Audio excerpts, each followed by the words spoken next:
बदीन ज़िले में तालीम लाइ मिसाली कदम। DEO तालीम जो अमली कम ॻोठाणनि जी साराह। बदीन ज़िले में जिते केतिरनि ई इलाइक़नि में तालीमी सहूलियतुनि जी खोट आहे, उते हिकु साराह जोॻो मिसाल साम्हूं आयो आहे।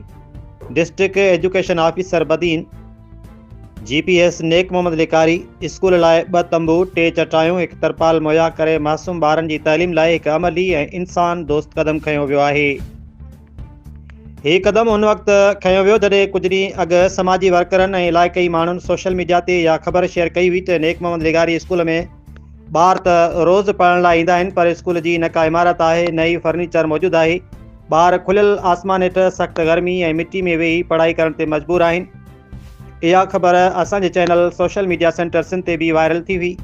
ख़बर सोशल मीडिया ते वायरल थियण खां पोइ डिस्ट्रिक्ट एजुकेशन ऑफिसर बदीन सूरताल जो जाइज़ो वरितो, नोटिस वरितो। फौरी तौर ते स्कूल लाइ ज़रूरी सामान मोकिलियो, जंहिंमें 2 वॾा तंबू, 3 चटायूं ऐं हिकु तरपाल शामिल आहिनि।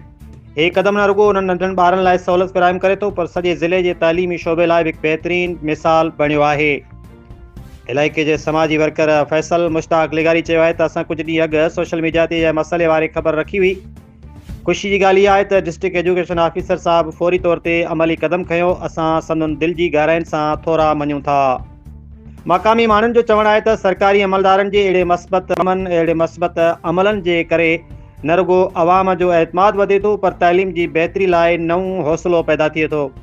समाजी हल्कनि पारां पिणु DEO बदीन जे हिन अमल खे साराहियो वियो आहे।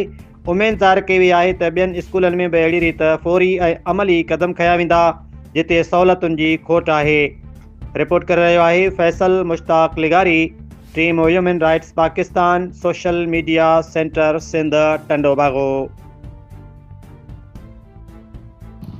फैसल मुश्ताक लिगारी, chairman government boys primary school Nek Mohammad लिगारी ऐं इंतिहाई थोरो आहियां district education officer sir Altaf Hussain Memon sahab जा, जिन गवर्नमेंट बॉयज़ प्राइमरी स्कूल जेको फंक्शन 2009 खां आहे बिल्डिंग न हुजण जी सूरत में असांखे कुझु ॾींहं पहिरियां रिक्वेस्ट कईसीं सर बिल्डिंग न आहे, त उन जे करे तव्हां महिरबानी करे मथां सर्दी मौसम अचे पई, हर साल सर्दी में ॿार वीचारा फर्श ते सरनि ते वेही करे फर्नीचर बि न आहे, महिरबानी करे तव्हां असां हिन स्कूल जे लाइ का न का हेल्प कयो, मदद कयो। पोइ साईं जिन तमामु बहितरीनु असांजी मदद कई त असांखे साईं जिन 2 टेंट ॾिना ऐं 3 चटायूं ॾिनियूं ऐं हिकिड़ी वॾी तरपाल ॾिनी, जी ईंदड़ सियारे जे मौसम में ॿार आराम सां पंहिंजी तइलीम सुठे नमूने सां हासिलु करे सघनि।